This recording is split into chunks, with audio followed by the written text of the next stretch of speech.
میرے پورے مسلمانوں سے اپیل یہ ہے کہ ہم تمام کو ایک پالیسی اور ایک اصول بنانا چاہیے کہ ہمارے مسجدوں میں جو 65 سال کے اوپر ضعیف ہیں ان کو ہم روکے کم سے کم 1 جون کے پورے مہینے ختم ہونے تک، کیونکہ ان کے جسم میں امیونٹی کم ہو جاتی ہے، مختلف خدا نخواستہ اگر ان کو ڈائبٹک ہے، بیماریاں ہیں، تو باڈی میں وائرس سے مقابلہ کرنے کی طاقت کم ہو جاتی ہے۔ تو میں یہ اپیل کر رہا ہوں کہ 8 جون کو انشاءاللہ تو کھل جائیں گے، مگر کم سے کم جون کے ختم ہونے تک ہمارے جو 65 سال کے اوپر جو ضعیف افراد ہیں ان کو ہم سمجھائیں، ان سے ریکویسٹ کریں کہ کم سے کم جون کے ختم ہونے تک آپ تھوڑا مسجد کو مت جائیے، گھر میں نماز پڑھیے۔ جو نوجوان ہیں جو ذرا مسجدوں کو کم جاتے، اب وہ جا کر مسجد کو آباد رکھے۔ تیسرے یہ کہ مساجد میں اگر کارپیٹ ہے اور اس کارپیٹ کو نکال سکتے آپ تو فوراً نکال کر پتھر کے اوپر نماز پڑھنا چاہیے، کیونکہ کارپیٹ میں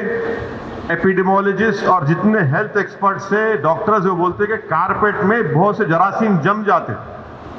اور اس سے ہو سکتا ہے کہ خدا نخواستہ کسی کو وائرس لگ سکتا۔ تو چوتھی بات کام ہم کو یہ کرنا چاہیے کہ مساجد میں بیت الخلاء اور وضو کا انتظام نہ رکھیں، کیونکہ وہ وضو کرتے، کلی کرتے اور پھر آپ آ کے نماز پڑھتے، تو لوگ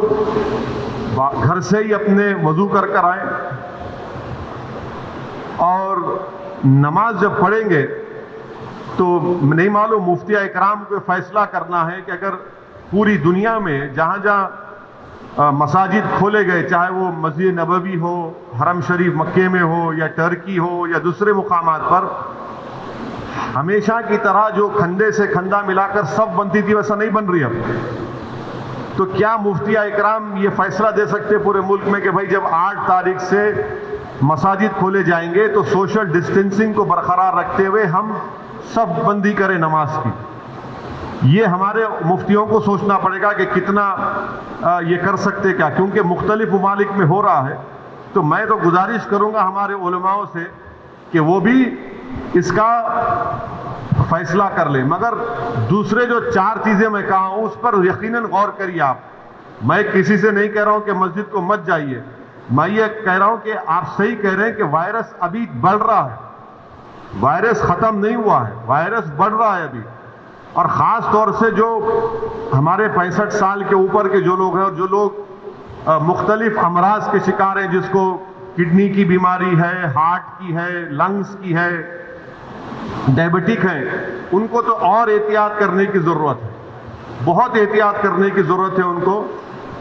کیونکہ ان کی جان کو بچانے کا ہے۔ یقیناً ہم کو ایک روحانی اور قلبی سکون ملتا ہے جب ہم اللہ کے گھر میں جا کر سر سجود ہوتے ہیں، مگر اسلام کی اہم تعلیمات بھی ہے کہ جان بچائیے، اور اگر خدا نہ خواستہ کسی کو یہ وائرس ہوتا ہے تو پھر ان کے گھر والوں کو ان سے جو ملاقات کیے، پھر ایک نیا سلسلہ شروع ہوتا ہے ٹریسنگ کا، پرائمری کانٹیکٹ کون تھے، سیکنڈری کانٹیکٹ کون تھے۔ یہ میرے احساسات ہیں، اور یہ اسی وقت ہوگا جب ہمارے تمام مفتی اکرام چاہے وہ کسی بھی مکتب فکر کے ہوں، وہ اس کا ایک اجتماعی طور پر نوٹ لے کر